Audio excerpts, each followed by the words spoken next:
Good afternoon, everyone. The radicals are in control of the Democrat Party. Make no mistake, Democrat radicals want to shatter norms and disregard precedent for the sake of the very norms and precedent they claim must be safeguarded. They've proposed court packing, an egregious idea. They've entertained impeachment as punishment for the president exercising his lawful Article 2, Section 2 authority to nominate a justice to the Supreme Court. They've advocated for the abolition of the Electoral College. These are all the tactics that they are using to sow chaos and discord. Likewise, they're endorsing a mass mail-out ballot system that will likely lead to the kind of week-long delay New York witnessed in its recent primary. Far-left radicals resort to tactics like this to push their extreme agenda because they cannot win on the merits. They cannot succeed based on the will of the American people. This administration will continue to call out these tactics while Democrats should end their petty politics and get to work. And with that, I'll take questions. John. Yeah, Kayleigh, I wonder if you can just clean up or clarify something the president said yesterday. If he loses this election, can you assure us that there will be a peaceful transfer of power? You are referring to the question asked by the Playboy reporter, right? I'm referring to you with the president being asked if there would be a peaceful transfer of power, and he did not say yes. Yeah, so I believe. I'm asking you, will there be a peaceful transfer of power if he loses this election? I believe that question asked by the Playboy Power. In fact, I think I have it right here. He was asked when, lose, or draw whether he would accept the transfer of power. I'm not entirely sure if he won why he would accept a transfer of power. That is maybe the deranged wish of that reporter, but that's not how governing works. Very direct and very simple question. If the president loses this election, will this White House, will this president assure us that there will be a peaceful transfer of power? It's a very simple question. The president will accept the results of a free and fair election. But I think that your question is more fitting to be asked of Democrats who have already been on the record saying they won't accept the results of an election.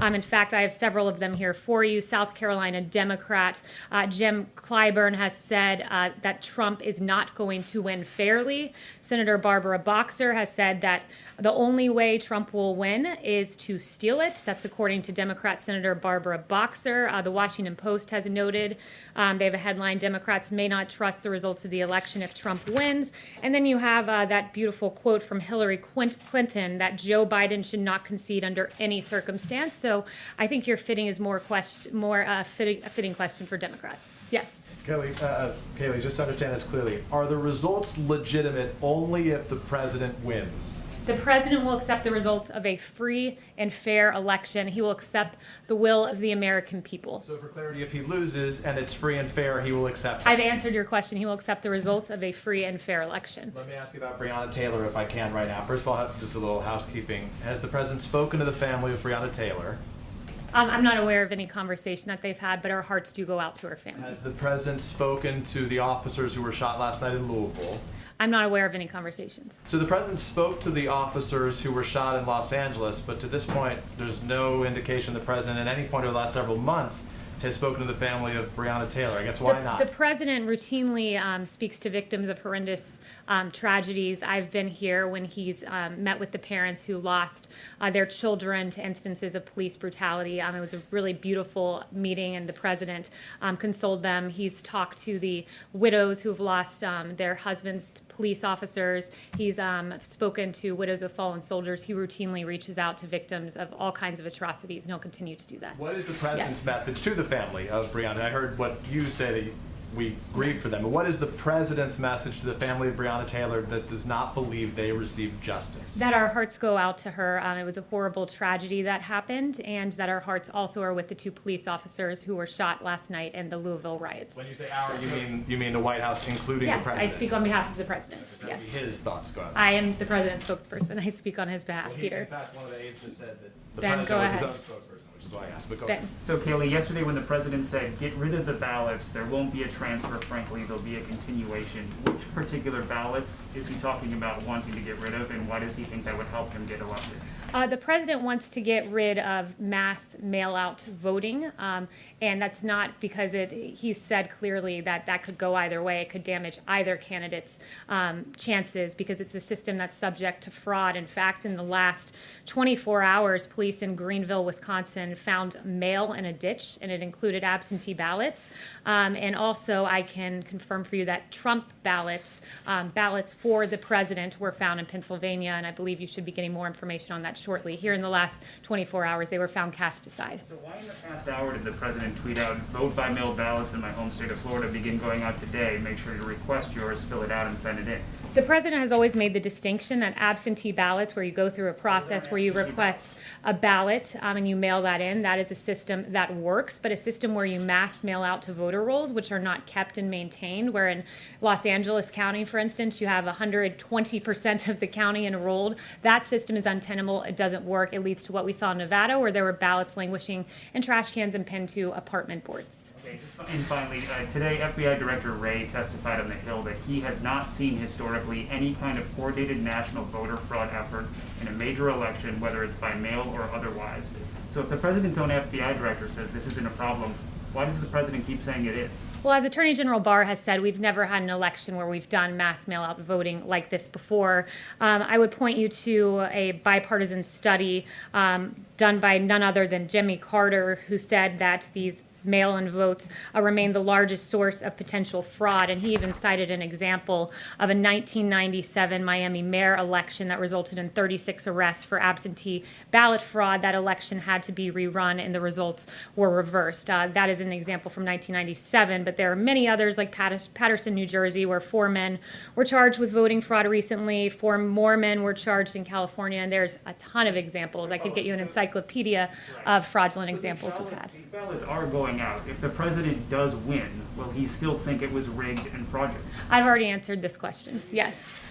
Kayleigh, the president's niece filed a lawsuit in New York State Court today alleging that the president and 2 of his siblings had cheated her out of millions and squeezed her out of the family business, and we were hoping to get reaction from the White House. Yeah, the only fraud committed there was Mary Trump recording one of her relatives, and she's really discredited herself. Yes. Kayleigh, on TikTok, we know that the CFIUS negotiations are continuing. Can you say, has the president been briefed in the last couple days about how the CFIUS negotiations are going? Do you know when those negotiations will end? Yeah, not that I'm not aware of his briefing schedule with regard to TikTok, but what I can say is what the president has said, which is that any deal has to be 100% as far as national security is concerned. And I'd refer you to his comments as well as of those from the Department of Treasury for any further specifics. I'd refer you there. Yes, Jeff. Thank you, Kayleigh. The president suggested yesterday that he might overrule stricter standards at the FDA on a coronavirus vaccine. Why would the president not want strict standards for a vaccine on the coronavirus? Well, the FDA does have strict standards. They are the gold standard with regard to vaccines. The president was referring to the normal interagency process that happens with guidance, and that includes running through the Office of Management and Budget. So that's standard operating procedure. And I would also point out, I spoke to Dr. Hahn this morning, and Dr. Hahn said that the guidance issued was a follow-up to June 30th guidance that they put out, and it was guidance that they gave to pharmaceutical companies to provide them with more regulatory clarity. Yes. The White House is describing this healthcare event today as a chance for the president to outline his vision. Is that something less than his plan? And just a second part of that, does the White House think that it can address the country's challenges with healthcare solely through executive action? So the president will be laying out his healthcare vision today. I don't want to get ahead of exactly what that will look like. There will be some tangible actions taken, as well as the president really laying out, something that I think has been overlooked, the real contrast between what Obamacare gave us between 2013 and 2017 and what the president has delivered.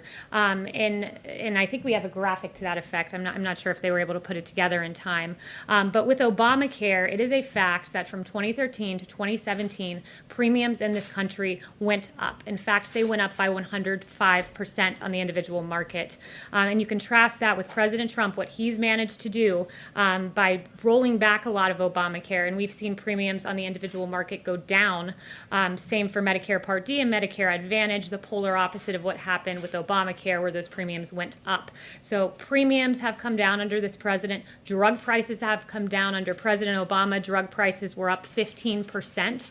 Under President Trump, they came down for the first time in 50 years. And then finally, under Obamacare, you had choice that went down. 1/3 of counties had only one insurer in the individual market. And with President Trump, there are new affordable options like AHPs, STLDIs, and HRAs, healthcare reimbursement arrangements, as well as employer-sponsored insurance that has gone up. We've seen an increase of 1.5 million in 2019. So these principles have undergirded the Trump presidency, and he will use many of the same principles going forward, and you'll get his comprehensive healthcare vision that will include some action items here in short order. Is this the extent of the plan, or is there more after this? This is going to be his full vision that he has been talking about over the last few weeks, and it'll be in Charlotte, North Carolina today. Yes. Thanks so much, Kayleigh. I wanted to ask about the Supreme Court considerations. Has the president met with all the top candidates that are under consideration? Are there any others? Who else is he? Are there any others that he still plans to meet with? Judge Lagoa, for example, does he still plan to meet with Judge Lagoa? So I'm not going to get into the president's private meetings with these candidates. He's noted that there are 5 he's considering. They all fall in the same mold as textualists, originalists, Constitution-abiding judges. On another note, today at the Supreme Court, when the president approached, was paying his respects to Justice Ginsburg, there were some people in the crowd that started to chant to respect her wishes, to uphold her wishes. Do you have some thoughts on those chants, which also, included vote him out? Yeah, I think the chants were appalling, but certainly to be expected when you're in the heart of the swamp. I travel with the president all across the country, Pennsylvania, North Carolina, Florida, Nevada, and everywhere we go, the streets are lined with support like I don't think any other president has had previously. But with regard to precedent, as I've noted before, 29 times has an appointment been made in an election year, 29 times, and that was all 29 times when there was a vacancy at hand. So the precedent is very much on our side here. And I would also note the hypocrisy of Democrats. Joe Biden saying, I would go forward with the confirmation process as chairman even a few months before an election. Barack Obama saying, fill the Supreme Court vacancy when it was his tenure. And you had Kamala Harris saying as well that Senate GOP is holding SCOTUS hostage for political gain. Join me in calling them to consider President Obama's nominee. So they've really flipped here because the precedent is on our side and their hypocrisy is on full display. Yes. The former number 2 of the Joint Chiefs of Staff, Paul Selva, who served under President Trump, he and 500 other national security and military leaders, they endorsed Joe Biden today. Do you guys have a comment on that, given that it doesn't seem like Jim Mattis and Joe Dunford, who also served under the president, are rushing to support him this election? Yeah, I think the president's record speaks for itself. Our military men and women, our veterans, love this president for a very distinct reason. Under Obama-Biden, sequestration really gutted our military. You had the Navy at its smallest point ever, and the other military branches were absolutely gutted. Then you had President Trump, who came in and secured a record amount of funding for our military and our Department of Defense and built up our military. When it comes to veterans, the appalling way that our veterans were treated at the VA. Under Obama-Biden, there was an IG report that as many as 300,000 veterans, think about that, 300,000 veterans could have died waiting for care. This president came in, put in the VA Missions Act, secured real choice and options for our veterans, and that's the reason that the military and our veterans love this president. But why is Selva endorsing Joe I Biden? can't speak to one person's reasoning, but this president, when you look at what he's done, bringing our troops home and all he's done in aggregate, the rank and file in this military love this president. Yes. Thanks, Kayleigh. 2 quick follow-ups on what's been discussed earlier. Does the president still have confidence in the FDA commissioner based on his comments yesterday? There are no changes. Dr. Hahn is FDA commissioner, so yes. And then to follow up, you said that you thought the chants outside the Supreme Court this morning were appalling.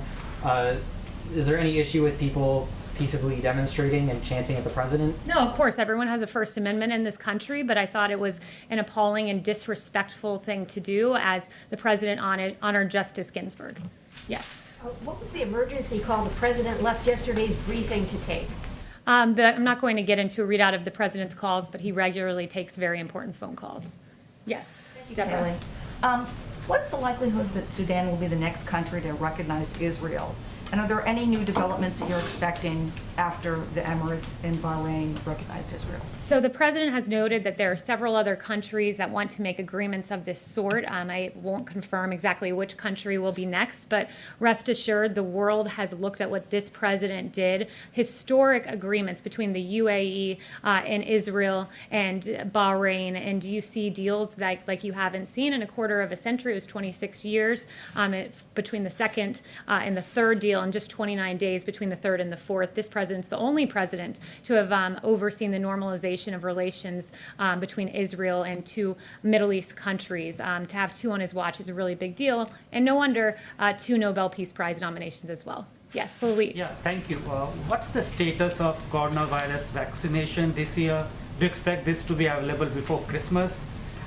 We do expect to have a vaccine by the end of the year. That has always been the goal, and we are still on track for that.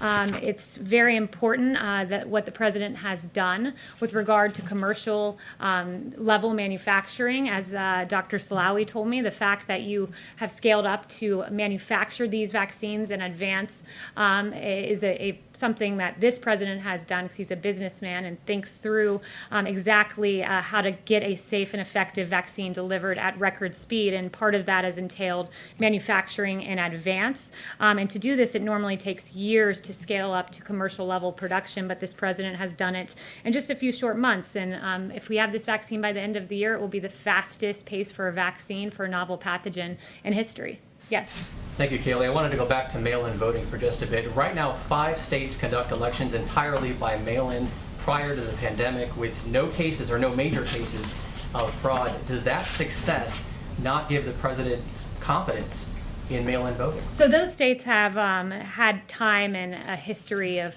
doing having a workable system, and one that has been done for many years, for many election cycles, to move the entire country to mass mail-in voting all at once and have an entirely new system, and do that in just a few short months is an untenable and an unworkable proposition, and one that has shown to not work well at all, especially when you look at the disenfranchisement, which I think is really troubling when it comes to mass mail-in voting. In 2016, you had 1% of ballots thrown out, absentee ballots, that amounted to 319,000 votes thrown out. And if you have the entirety of the country voting by mail, you can imagine that number would be many folds higher than that. And you look just in the primary, where you've seen states try to move to this mass mail-in system. There were 100,000 ballots rejected in California, in New York City. 1 in 5 mail-in ballots were rejected.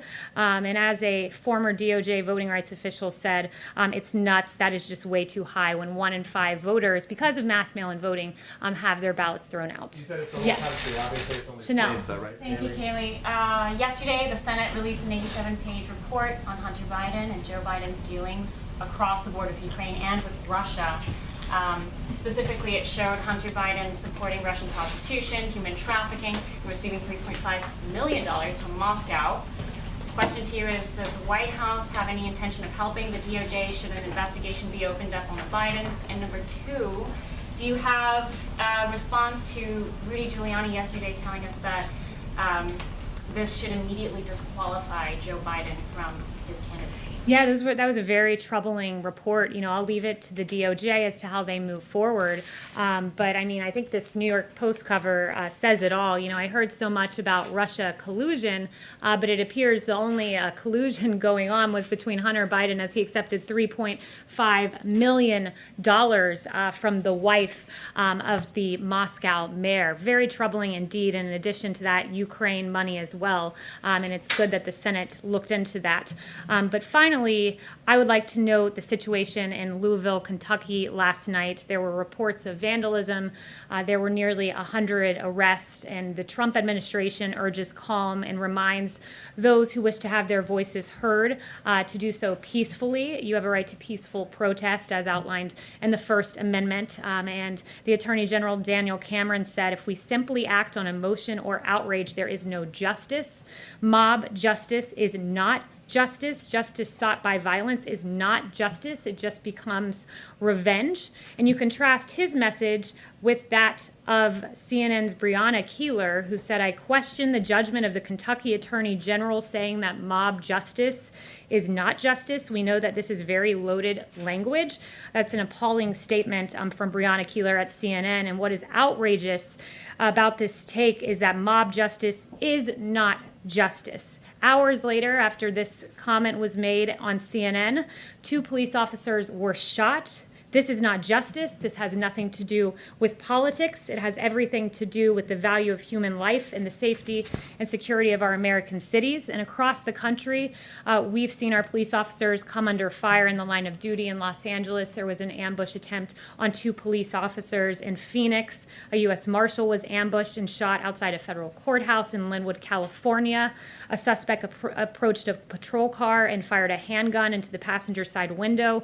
And in Suffolk, Virginia, a suspect opened fire on a marked police car, hitting the vehicle 3 times. Our police officers deserve our respect, and the violence that is being committed towards them, and this was just in the last week and a half, is outrageous. And the words of CNN and of Breonna Keeler are outrageous, irresponsible, and we should never hear statements like that, followed by hours later, 2 police officers being shot.